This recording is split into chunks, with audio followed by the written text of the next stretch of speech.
Chapter 2. Active Service. Orange, now colonel of 10 foot companies, raised a force in Holland, and in May 1552 proceeded to Thorn on the Lower Meuse to raise another. His work was somewhat dull. At the outset, Henry had invaded Luxembourg, Rochemar, Evoy, Danville's, and Montvedi, falling before him with little resistance. But now he had temporarily abandoned his attack upon the Netherlands for a campaign in Alsace and Lorraine. Whilst the chagrined emperor was planning the recovery of Metz, which, like Strasbourg, Toul, and Verdun, had fallen to the French, his young lieutenant was moving from place to place along the frontier, endeavoring to satisfy small bands of unpaid, cold, and hungry mercenaries with government promises to pay. His reports to headquarters were full and painstaking to a degree.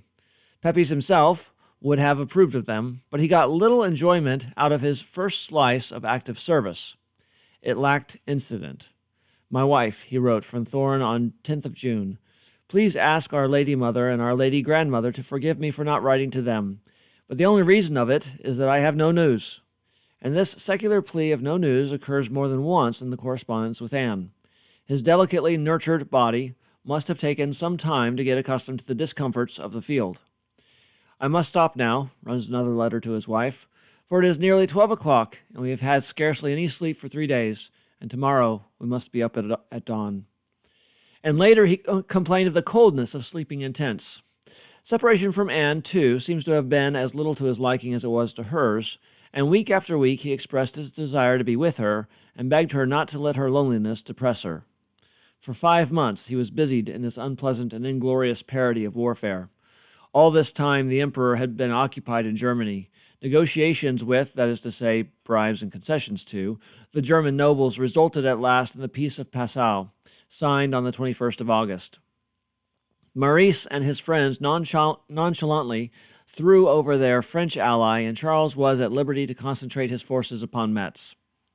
William asked to be sent thither with reinforcements which the Regent Mary was dispatching from the Low Countries, but the favor was refused, and in October he was ordered to join the army which was invading Artois. Amongst his fellow commanders were the proud and stupid Aerschot, afterwards one of his most prominent enemies, Hoogstraten, young, reckless, and later one of the most courageous supporters of reform, and Brederode, father of that Henry de Brederode, whose absurd exploits during the struggle against Spain were to be a fruitful source of embarrassment to William and his party. Battles were as rare in this campaign as florins from Brussels. But thousands of men died from fever, and in November 1552, William, then at Arras, informed his wife that disbandment was imminent. I cannot tell you how I long to see you. It seems as though I were a year behind you." Conjugal yearnings did not prevent him from delaying his return.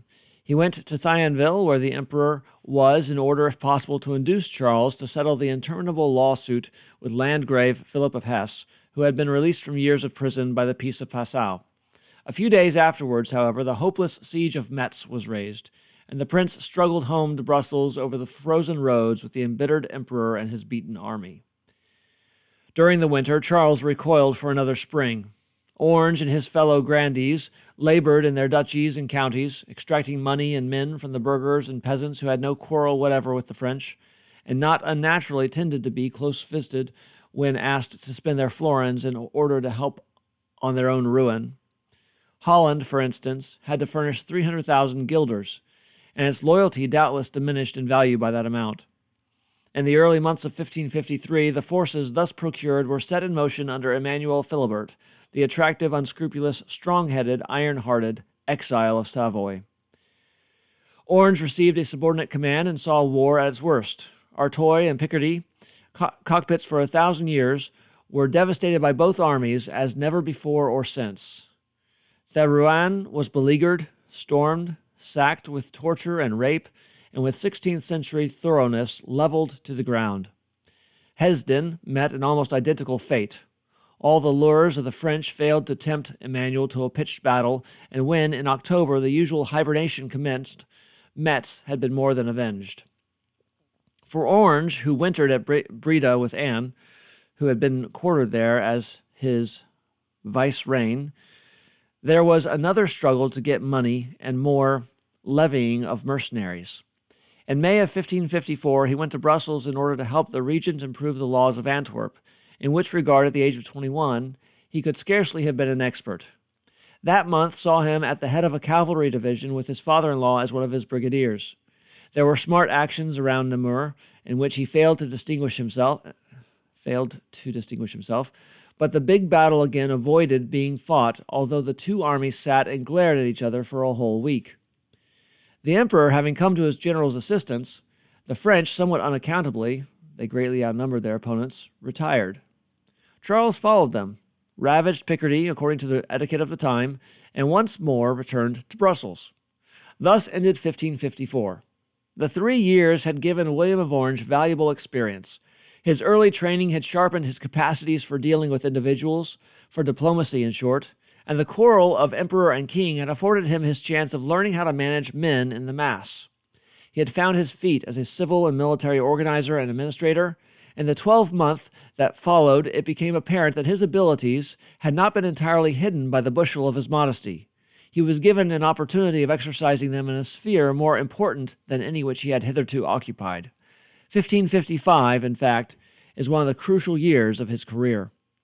The winter months he spent partly in Brussels, partly in the provinces, hiring food for powder.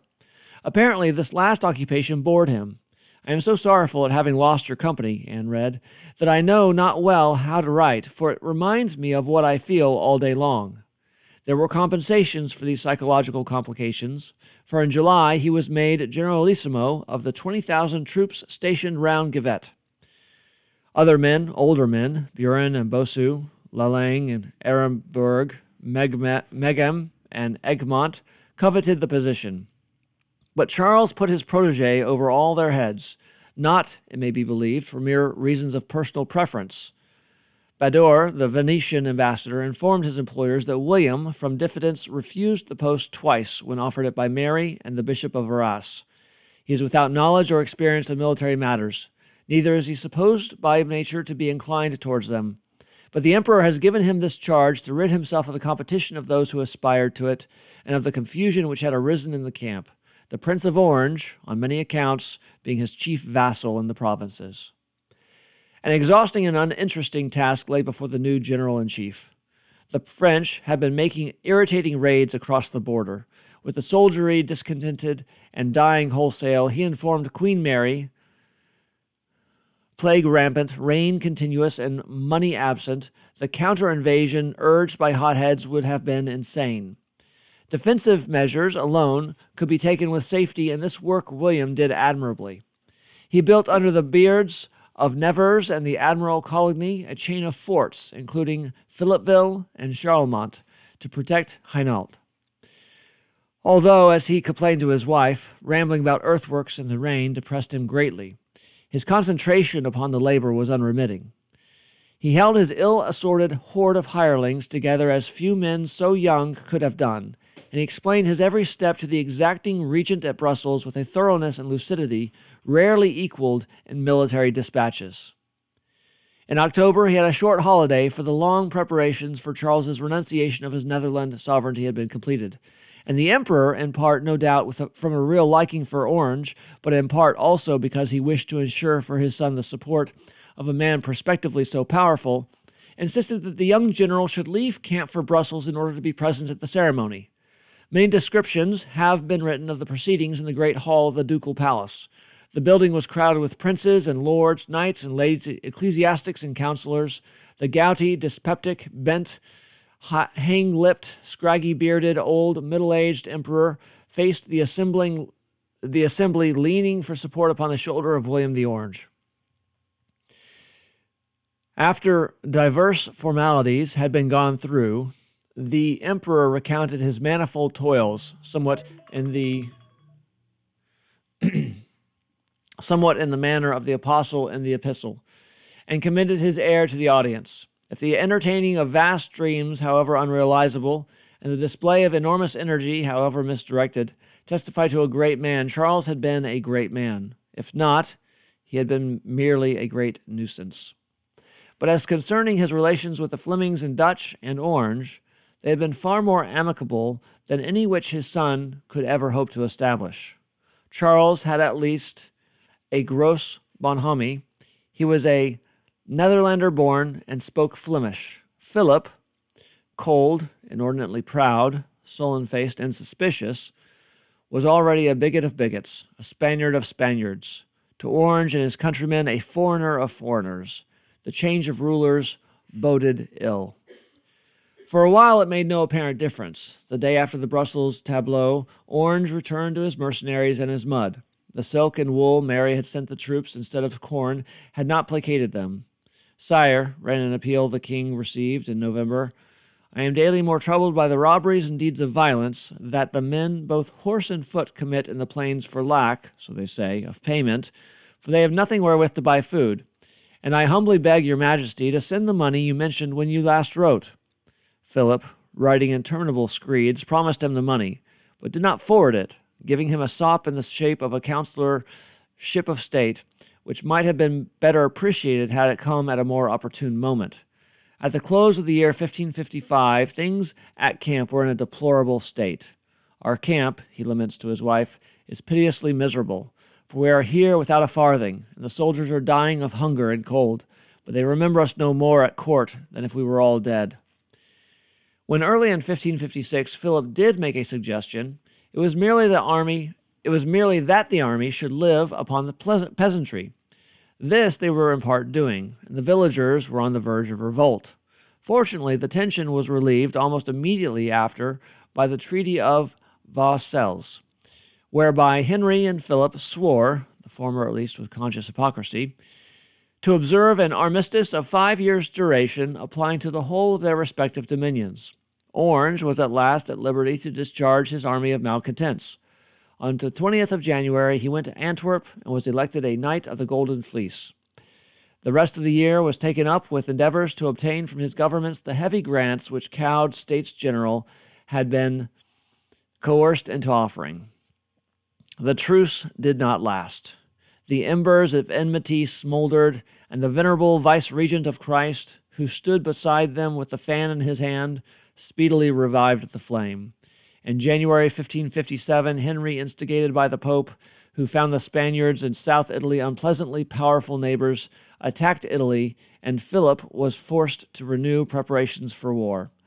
The scattered mercenaries were collected. Philip himself went to England, and the reluctant subjects of the wife he treated so cruelly gave him a subsidy and 8,000 horses and foot, picked men under Clinton and Pembroke. Orange, in the spring, was busy with army organization and minor diplomatic pourparlers with the Rhenish archbishops. Later, he visited Breda to see his wife, and Frankfurt to renew acquaintance with his father in his father's lawsuit. In July, he repaired to Givet with his young brother Louis, and assumed a command in the army which was about to invade Picardy. In the battle and siege of St. Quentin, which took place in the following month, he did, as far as is apparent, nothing notable. Then, as ever, perhaps, he found himself not made for the field. The records pass his name over. We hear much of the ill-fated Egmont and the fiery charge which gave him European renown and a swelled head, much of the ill-fated Coligny and his heroic defense, nothing of the William of Orange, whose fame was to outshine that of either. The victorious army, Orange with it, pressed on, taking Châtelet, Han, and Noyon. The prince's mind does not seem to have been brooding on world problems just then. All that he had to tell his wife about Han was that some of its defenders would be hanged for their effrontery in resisting the king's forces for so long, and that it would be an extremely agreeable situation for a country house. All about the war in general, that the French were in a pretty mess. As things happened, the Spaniards also were in a pretty mess. Pay, in strict accordance with precedent, was conspicuous by its absence. The various nationalities in the army, English included, quarreled and fought. And in October 1557, the prince, slightly enfeebled by fever, again found himself in the capital. After several months at his old work of endeavoring to turn pence into pounds for a thankless master, he was entrusted in February 1558 with one of the most important missions which had yet fallen to him. He was sent, at his own expense, be it understood, to Frankfurt, formally to deliver the imperial crown to Ferdinand of Austria, Charles V's brother. He assisted at the new emperor's coronation, and attempted on Philip's behalf to negotiate alliances with some of the German princes. But in the second week of March, news of his wife's serious illness caused him to hurry home to Breda. 4 days after he reached her, Anne of Egmont died. The marriage had been a happy one. William's letters to his wife in absence attest the warmth and unreticence of their relations. Thus runs one passage written from Escheren in 1555. My wife, as for what you say in your last letter, that you are troubled because I have not written for you for so long, not knowing whether perchance I was angry with you, I should have thought that the love which is between us two had been great enough to drive all suspicions away, and that you would have known me to be too sensible to be angry for that reason. For, after God, I love you above all, and should be less happy than I am did I not know you to love me as well.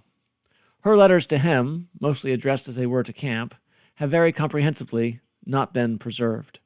But it is evident that she not merely loved, but admired her husband, was of a disposition gentle to timidity, but withal sensible enough to be a good housewife, and when occasion arose, firm and long-sighted enough to carry on William's local government with prudence and economy.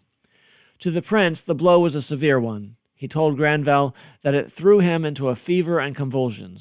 But after the first shock had passed away, his natural equality of temper soon asserted itself, and although anxious as to the future of his young children, he bore the bereavement philosophically. Philip, who wrote William 2 rather considerate letters of condolence, could not spare him for long. Early in May he resumed at Antwerp his old task of revising the local law, and in June he was hurried off to the relief of Thionville. Before he reached the town, Guise took it. But the French success was short-lived. On the 12th of July, Egmont, complained the Duke of Alva all the rules of scientific warfare, swept the flower of the French army off the field of Gravelines. Henry now became as anxious for peace as was parsimonious Philip, and negotiations were broached at Sur-Camp, the 25-year-old Orange acting for the Spanish king in company with such experienced graybeards as Alva, Ruy Gomez, Granvelle, and that industrious and servile Dutchman, President Viglius. For a time, the complicated proposals and counter-proposals were interrupted by the death of Mary of England. Orange repaired to Brussels, where he was present at the elaborate funeral service ordered by the ostensibly grief-stricken husband. Charles V, too, had just gluttonized himself into the other world, and on 29th of December a magnificent pageant to his memory was held in the cathedral. The Prince of Orange bore, during the service, the symbol of sovereignty, and according to an Englishman present, stood by the hearse and delivered a proclamation. He is dead. He shall remain dead. He is dead. And there's another risen up in his place, greater than ever he was. A funeral oration, drawn up presumably under Philip's supervision, which scarcely erred on the side of generosity to the dead. In February 1559, negotiations were resumed at Chateau Cambrésis, and on 3rd of April a treaty of peace was signed. The basis of it was the status quo ante bellum, and as the French had won several hundred towns in Italy and the Low Countries, and a strip of Picardy was all that had been captured by the Spaniards, Philip, who had Henry only known it, would have accepted peace at any price, got decidedly the best of the bargain. Elizabeth of England, having refused to marry the detested widower of her detested sister for reasons both private and public, Philip agreed to honor as his third wife the French king's daughter, a gentle child who had previously been intended for his son Carlos. Exiled Emmanuel Philibert of Savoy was given back his lands on condition that he led Henry's sister to the altar. There was a great burst of rejoicing in the Netherlands. The poor, peace-loving citizens, whose interests and wishes never counted for anything, went wild with delight at their deliverance from war and the cost of war, lighting bonfires, playing masks, walking and dancing in processions, holding rustic sports, and indulging in gargantuan feasts. But the peace was not as yet properly cemented, and as securities for its proper execution, the French king chose Orange, Alva, Aerschot, and Egmont. And immediately the articles had been signed, the four went to Henry's capital. In Paris, these prisoners of peace were detained for several months. The two kings had concluded their war with each other in order to conduct a joint one against heretics, but each, not unreasonably, supposed the other to be slippery, and ratification took some time. How Orange in particular occupied himself during this period we have no means of gathering, as few letters survive. But he worked hard, and doubtless, when not engaged with state affairs, found plenty of entertainment, as masks, balls, and hunting parties were continually being arranged in celebration of the peace. Each of the only 2 anecdotes we have regarding the prince's sojourn in Paris represents him as returning from hunting with the king. The less fully authenticated of them testifies to his kindliness and lack of absurd dignity. An enterprising Parisian had confessed to fishing through a window with a hook for the Prince of Orange's silver plate. What he had not caught, he had damaged, and he was sentenced to death. Hearing of this, as he was returning from the forest, William got a reprieve from the king, spurred to the scaffold, gave the angler a little homily on morals, and sent him away free amid applause. The silver was returned. The other story is more important, better known, and more certainly true. It gained universal currency during the prince's lifetime and is told, to mention but 2 excellent authorities, by the fervent Roman Catholic historian Pontus Pian and by Orange himself in his Apology. In later years, the prince held that the incident in question was the turning point of his life. It is possible that the course of his career may have tended to make him deceive himself regarding his own psychological history, but the tale has a consummate interest nevertheless. There was a stag hunt in the great wood of Vincennes, and in the course of it, the French king and William of Orange found themselves alone together. Threading their way on horseback under the green branches along the forest paths, they fell into intimate conversation, and Henry became confidential. He and Philip had, at Alva's suggestion, secretly arranged, as Motley puts it, to extirpate Protestantism by a general extirpation of Protestants. Assuming that William must know of the plot and approve of it, he told him how he had set his heart upon an inquisition of unparalleled vigor and rigor, how every man, high or low, in the French and Spanish dominions who was, in the slightest degree, polluted with the new doctrine was to be murdered, and how the Spanish troops in the Netherlands would in future be employed in putting this atrocious scheme into action. The young Orange had never before heard whisper of the plan. He was amazed and appalled. But not a betraying tremor passed over his face, not a compromising word escaped his mouth. And if the eyelids contracted a little, if the expressive lips tightened, Henry saw nothing of it. His tongue ran on. He thought, no doubt, how pleasant it was to meet a rare and sympathetic spirit to whom he could open his heart in its fullness. But before the mind's eye of the silent prince, it was this incident that gave him his name, the Silent, the Taciturn. A whole world of terrible possibilities shuddered into brightness. When the pair rejoined their companions, he saw his path plain before him, not perhaps in definition or in goal, but at least in general direction. He had taken things too easily, thinking little of politics, unconscious of the great issues which even now were taking shape around him, more of a courtier than anything else. 3 years before, the young prince, according to F. Bedore, the Venetian, had said of the Brabant estates, which were refusing supplies to the crown, His Majesty ought to have all those hanged who dare go counter to him in his so important necessities. His natural instincts, however, were sound. Needless bloodshed and religious persecution were alike abhorrent to him, and he held dear the liberties of his country, and it must be added, of himself and his order. The need for instant and bold action stood clearly revealed, and the keystone of the growing arch of tyranny was the horde of Spanish soldiery in the Netherlands. With those veterans gone, the plans of Philip for wholesale massacre might be frustrated. A week after the interview with Henry, William returned to Brussels, determined in his own words to drive this vermin from the land.